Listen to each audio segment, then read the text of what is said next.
Welcome back, everybody, for another deep dive. At least fun. Today we're going to be exploring the teachings of Osho. Yes. Now, Osho is, A spiritual teacher. yes, very much a spiritual teacher who had some really Radical. pretty radical ideas about Letting go. letting go Mm. and finding freedom Mm-hmm. and inner peace in ways that, Probably surprise you. yeah, completely surprise you. Yeah. So it's not about, Giving up the things that you love. right, It's more about releasing the things that weigh you down. burdens. The burdens that keep you from really experiencing life. Yeah, I love that. So not about deprivation, Right. but about liberation. Yes. And the source materials you sent over Yeah. are fascinating, talking about letting go of attachments, the past, Yes. even our own egos. That's right. Like, where do we even begin to unpack this? Well, Osho believed that a root cause of suffering is attachment. Okay. And he's talking about attachment to anything. Okay. People, possessions, outcomes, you name it. Well, Anything we cling to with that feeling of, I need this, or it has to be this way, is what he's getting at. so like if I'm super attached to getting a promotion at work Right. and I don't get it, Yeah. that would lead to a whole wave of disappointment and frustration. Exactly. And Osho is saying that those unmet expectations are often at the core of our suffering. Okay. We see it in relationships, careers, our pursuit of happiness, really every corner of life. But here's where it gets really interesting. Yeah. Osho says, letting go of attachment Mm-hmm.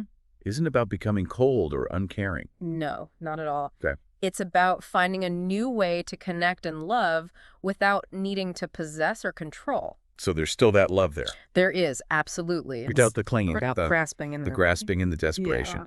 He uses this great example of loving a child. Okay. You can love them fiercely and want the best for them, Mm-hmm. but you also have to give them the space to make their own choices, Oh. even if those choices aren't what you would have picked. Wow, that's a really powerful distinction. Yeah. I'm starting to see how letting go could actually lead to stronger relationships, not weaker ones. Yeah, absolutely. Do you have an example in your own life where maybe holding on too tightly was causing you stress or unhappiness?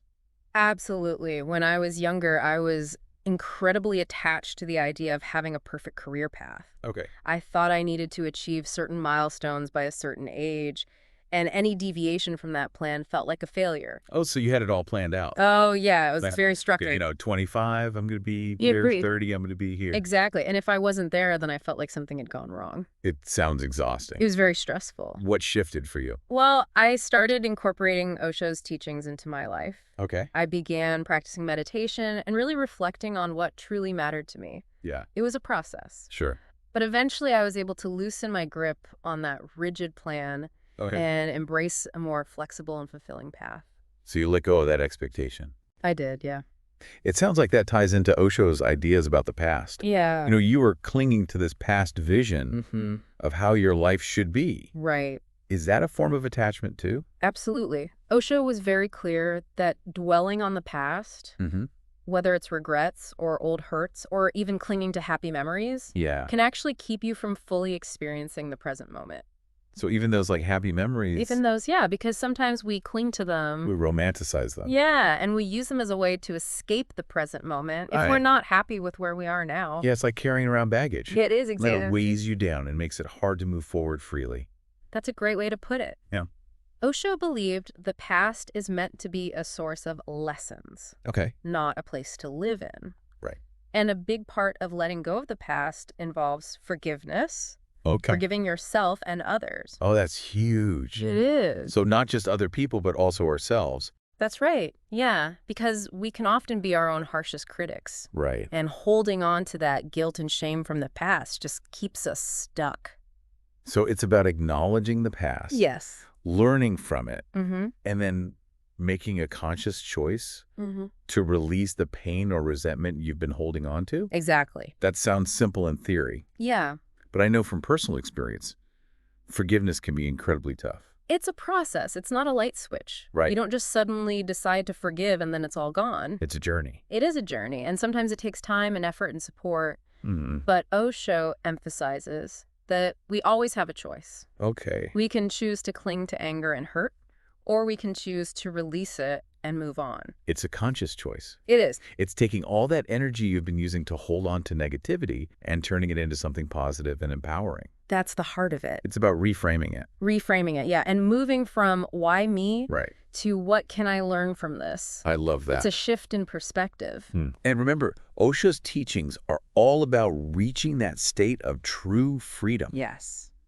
To do that, you have to let go of anything That's stopping you that's stopping you from living fully in the now. in the present moment. Yeah. We've talked about attachments. We've talked about the past. Yeah. What's the next layer? All right. We need to peel back on this journey of letting go. This one can be a bit tricky to grasp. Okay. Osho suggests that we need to let go of the need to control everything. Hold on. Really let go of all control. Yeah. But don't we need some level of control to, actually function in the world? To set goals, make plans, that kind of stuff. Absolutely. You need to plan and you need to take action. Oh, okay. But what Osho is talking about is that deep-seated need to micromanage every little thing. Okay. Forcing outcomes. Right. Resisting anything that doesn't fit into your idea of how things should be. Like when you expect something to go exactly the way you've planned it. Exactly. And then if it doesn't, it's like the end of the world. Right? You get frustrated, you get upset, you resist it. It's like that need to kind of like manipulate the situation. Yes, to force it to conform to your will. I think I see where this is going. If you're constantly trying to control every single detail, you're setting yourself up for a lot of frustration. Yes, because let's face it, life is full of surprises. Right. It never goes according to plan. Rarely goes exactly as we planned. That's where trust comes in. Exactly. That's where trust comes in. Okay. Osho believed that letting go of control is about surrendering to something bigger than yourself. Wow. Trusting the flow of life, your own intuition, and the fact that things will unfold as they're meant to. So it's not about being passive. No. It's about surrendering and trusting that things will work out. That things will work out in the way that they're supposed to, even if it's not the way that we envisioned. I mean, it's easier said than done right. Oh, absolutely. Because our world is constantly telling us to hustle, to strive. To be in control. To be in control. Yeah, our society values control and achievement and productivity. So it feels almost radical to just let go. Yeah. It goes against everything that we've been taught. But that's why Osho believed practices like meditation and mindfulness are so vital. Yes. They help you cultivate awareness. Awareness of your thoughts, your emotions, your patterns. Even your patterns. Even your patterns. And that includes your need for control. So by becoming aware of your need to control, you can start to loosen its grip on you. Exactly. It's like shining a light on something that's been operating in the darkness. Bringing it to the surface. Bringing it to the surface. Yeah, once you see it, you can start to work with it. Do you have an example of how someone might surrender control in a way that actually benefits them? I think there's this great story in the source material about a man who was incredibly anxious about a job interview. Oh, I can relate to that. He had prepared meticulously, Yeah. rehearsed his answers, and was determined to make a perfect impression. I've been there. But the more he tried to control the situation, the more nervous he became. Oh, yeah. The more you think about it. Yeah. The more you want to control it. The more pressure you put on yourself. The worse it gets. Exactly.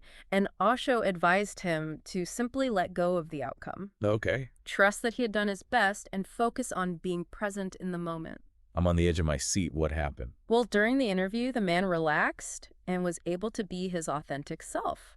Good for him. He connected with the interviewers. Wow. And ended up getting the job. Oh, that's amazing. He realized afterwards that his need to control had been holding him back. So he was trying so hard. He was trying so hard to control everything, and that was actually working against him. Exactly. And surrendering actually created the space for a positive outcome. So it's like when you loosen that grip, Mm-hmm. you allow things to flow more naturally. To flow more naturally and to potentially even work out better than you had planned. That's amazing. It illustrates how letting go of control isn't about becoming passive. Yo. It's about shifting your energy away from forcing things to happen. Yeah. And trusting you're right where you're meant to be. Cute. Ooh. What a powerful concept. It is, and it leads us to another key aspect of Osho's teachings on letting go. Okay. Releasing the ego. Here's where it gets really interesting. This is where it gets really juicy. Eel ears. So Osho believed that the ego, that sense of self we all have, is often constructed from external validation, societal expectations, and a fear of not measuring up. So it's like this image of ourselves that we project Yeah. based on what we think other people want us to be. Exactly. We create this persona, Right, this right. image of ourselves that we think will make us acceptable To other people. to society. And also like successful. Successful. Yeah, and like worthy and all of Okay, that. all those external measures of worth It's like we create this false identity. based on what we think others expect or what we think will make us happy. Mm-hmm. All that instead of connecting with who we truly are at our core. That's exactly it. That's the key. And Osho argued that this clinging to a false sense of self is a major source of suffering. Because you're always trying to live up to this image that you've created. Right, and it fuels comparisons. Yeah. A constant need for approval and a fear of failure. Oh, that fear of failure is so huge. It is, and it keeps us from really going after what we truly want. So how do we even begin to let go of the ego? That's the big question. It sounds pretty abstract. It is abstract. Yeah. But Osho believed the key is to become an observer of your thoughts and emotions. Okay. So through practices like meditation and self-reflection, you can detach from those stories you tell yourself about who you are and what you need to be happy. So you're saying we are not our thoughts or emotions. We are not our thoughts or emotions. Okay. We can witness them without judgment, without getting swept away. Without getting swept away by them. Right. And that detachment allows space for our true selves to emerge. Exactly. Is that when we let go of the ego? That's the beginning of letting go of the ego. Okay. When you can start to see those thoughts and emotions as just passing phenomena. Not who we are. Not who you are. Okay. And that's when the real magic starts. Oh, I love that. Letting go of the ego's need for control and external validation opens you up to a deeper sense of connection, purpose, and genuine joy. And this is where we're going. This is where we're going. This is mind-blowing stuff. It is profound stuff. It feels like we've only just dipped our toes into the vast ocean of Osho's teachings. We have just scratched the surface. I'm ready to dive deeper. Let's do it. We've been talking about letting go of attachments, the past, the need for control. Yeah. And it might seem like a lot to tackle all at once. It does feel a bit overwhelming, if I'm being honest. Yeah. Like, where do you even start? Right. It's not like flipping a switch. Right. It's a process. And that's where Osho's emphasis on meditation comes in. Okay. He saw meditation as the key that unlocks the door to letting go. Okay. I remember you mentioned meditation earlier. Yeah. Can you remind me how it fits into all of this? So think of meditation as a mental gym Okay. where you train your mind to be more aware. Okay. It's about observing your thoughts and feelings without getting swept away by them. So it's not about emptying your mind completely. No. Or forcing yourself to think about nothing. No, not at all. Because honestly, that sounds impossible. It is for most people. It's Yeah. more about creating space between you and your thoughts. Yeah. You're not trying to stop thoughts. Mm-hmm. You're just recognizing that you are not your thoughts. Oh. You're the observer. You're the witness. You're the witness, exactly. Okay. So you're watching those thoughts come and go. I see. So by becoming more aware, we can start to detach from those things that are causing us suffering. Exactly. The attachments, the regrets, the need to control. We can see them more clearly and choose how we respond. That's the key. Instead of just being reactive. Instead of being ruled by them. Right, just like knee-jerk reaction. Exactly. You become more intentional. Osho believed that through regular meditation, letting go becomes less of a struggle and more of a natural unfolding. Yes. It becomes an effortless process, not a forced discipline. Okay. It's like learning to ride a bike. At first, it takes effort and focus, but Right. eventually it becomes second nature. So it becomes more of a habit. It becomes a way of being. You mentioned before that Osho had a unique approach to meditation. I did. Can you tell us more about that? So Osho developed a variety of active meditation techniques. Active meditation. Active meditation. Okay. These techniques actually incorporate movement, sound, and what he called cathartic release. So not just the traditional image of sitting quietly in a lotus position. Not necessarily, no. I'm intrigued. Yeah.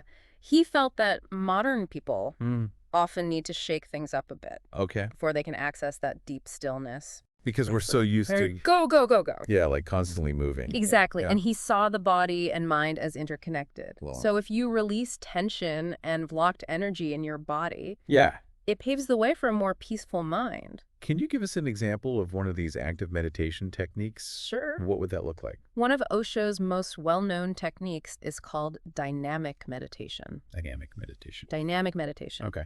It's a 1-hour practice. Oh, wow. A whole hour. It's pretty intense. Okay. It involves 5 stages. 5 stages. Intense breathing catharsis, grounding celebration, and silence. Wow, 5 stages. Tell me more about how each stage works. All right, so the first stage, intense breathing, is all about breathing chaotically through the nose. Okay. It helps you break free from habitual breathing patterns. So it's like shaking things up right from the start. Exactly. You're Yes. waking up the body, Got just you. getting the energy moving. Okay. Then comes catharsis, where you express whatever is arising within you. Okay. Emotions, tensions, frustrations, So it's about releasing all that pent-up stuff. letting it all out. Okay. You can shout, jump, dance, shake anything that helps you release that pent-up energy. It's like a good workout. It can be. Third stage is grounding, Yes, ground. where you jump up and down while shouting, "Hoo!" It's a very specific sound and movement, Okay. but it helps bring your energy back down to earth and feel more that- centered. So after all that like chaotic You energy, need to ground yourself. bring it back down. Yeah. Okay. I'm picturing this, and it's definitely not your typical meditation. It's not your quiet sitting meditation. Right. The fourth stage celebration is all about expressing gratitude and joy. Okay. You can dance, sing, laugh, anything that feels celebratory. So you're moving through all these different emotions. Yes, you're Oh. allowing yourself to fully experience the full spectrum of human emotions. I'm starting to get a sense of how moving through these different stages could lead to a feeling of release and renewal. It's a powerful process. And then the final stage is silence, Silence. where you simply sit or lie down and observe whatever's happening within you. Exactly. After moving through all those intense stages, the silence feels even deeper and more profound. So it's like you've shaken everything loose, released all that pent-up energy, and now you're able to settle into a place of true stillness and peace. Yes, that's the goal. That sounds incredible. Many people find that active meditation techniques like this help them release deeply held tensions and emotional blockages they weren't even aware of. So it's not just about thinking your way out of something, but actually experiencing the release in your body and mind. It's a full body-mind experience. It sounds incredibly powerful, but I imagine it might not be for everyone. That's true, and that's why Osho emphasized that there is no one-size-fits-all approach to meditation. Right. He encouraged people to explore different techniques and find what resonates with them. So it could be a dynamic practice like this, or it could be something quieter and more contemplative. Exactly. There are so many different types of meditation. So it's about finding a practice that feels authentic and supports your own personal journey of letting go. Yes, and it's important to remember that letting go isn't about striving for some perfect state of detachment. Right. It's not about being perfect. No, it's about embracing the process with all its ups and downs and finding what works for you. So it's more about self-discovery. It's about growth and evolution. That's a really important reminder that it's a journey, not a destination. It's an ongoing process. And going back to something we talked about earlier, Yeah. letting go doesn't mean we stop caring about things. It doesn't mean we become indifferent It's about finding a way to care without clinging. without the need to control. So it's about loving and living more freely and authentically. Exactly. And that freedom, that lightness of being, is what Osho ultimately saw as the true joy of letting go. So it's not about deprivation, it's about liberation. Absolutely. I like that. Letting go opens us up to new possibilities, new experiences, new ways of connecting with ourselves and the world around us. That's beautiful. It's like we're creating space for something even more beautiful and fulfilling to emerge. It's about making room for something new.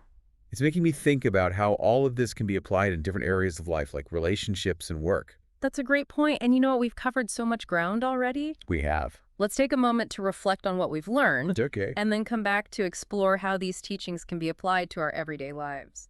We're back. And my mind is buzzing after that last segment. Letting go isn't just some airy-fairy concept. No, it's not. It actually has real-world implications. Osho's teachings are meant to be lived, not just discussed. Okay. And a powerful place to start is with relationships. Okay, so how does letting go actually play out in relationships? Well, Don't healthy relationships need some level of attachment and commitment? of course, commitment and connection are important. Yeah. But Osho made a distinction between healthy interdependence Okay, and unhealthy attachment. gotcha. So what's the difference? So healthy interdependence is about two people coming together, freely supporting each other's growth and respecting individual needs. Yeah. But unhealthy attachment is rooted in neediness, possessiveness, fear of being alone. So it's like you're choosing to be with someone because you truly love and appreciate them versus feeling like you need them to complete you Exactly. or to make you happy. Yeah, that's a great way to put it. And that's where letting go is so important. Yes, when you release that need to control your partner,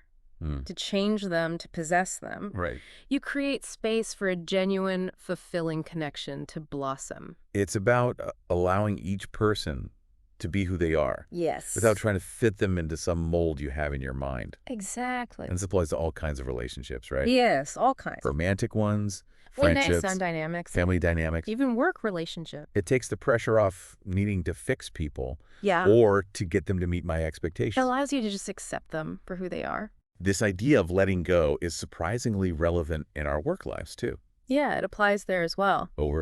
That's not the first thing that pops into my head when I think of letting go. I know it's not an obvious connection. How is...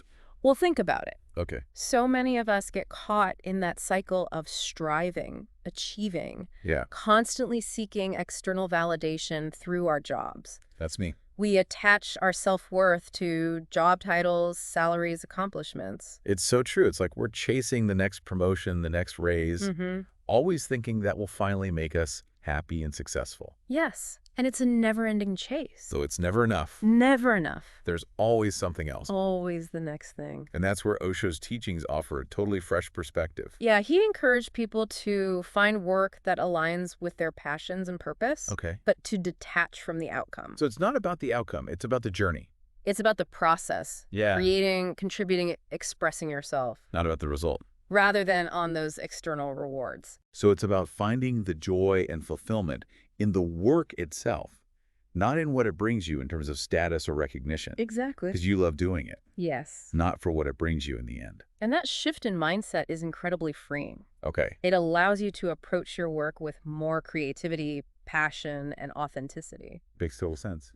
It's letting go of the ego's need for constant validation Yes. and tapping into the inherent value of the work itself. That's beautifully put. And, this whole concept of letting go can even be applied to how we interact with the world around us. It can. The way we react to events, the stories we tell ourselves, even the judgments we make, All of that. all of those are influenced by our attachments, our past experiences. And our need to control. So you're saying that by practicing letting go, we can actually change how we experience the world around us. Absolutely. When you let go of rigid beliefs Mm-hmm. that need to be right all the time, that resistance to change, Yeah. you open yourself up to a more expansive, More compassion. more compassionate way of being. That's beautifully put. It's like creating space for more peace, Peace. understanding, and connection. Yes. Not just within yourself, but in how you interact with everyone and everything around you. That's the ripple effect of letting go. I love that, the ripple effect. Yeah. Extends outward. This deep dive has been incredible. We've gone from releasing attachments in the past to surrendering control and unmasking the ego. It's been quite a journey. Osho's teachings offer such a profound path to freedom, joy, and really living authentically. I wholeheartedly agree. What's so inspiring about Osho's teachings is that it's not about reaching some distant finish line. Mm-hmm. It's an ongoing journey of self-discovery and transformation. It's a process. It's practice. Showing up every day, willing to let go of what's no longer serving you, Yes. and embracing the present moment with open hearts and minds. Beautiful. And maybe the most important question we can ask ourselves as we continue on this path is, What is it? what one thing can I let go of today to experience more peace and freedom in my life? That's a great question to sit with. That is a powerful question. Thank you so much for joining me on this deep dive into the teachings of Osho. It's been my pleasure. It's been truly illuminating. And everyone listening, I encourage you to keep exploring these ideas and see how they can transform your own life. Until next time, keep diving deep.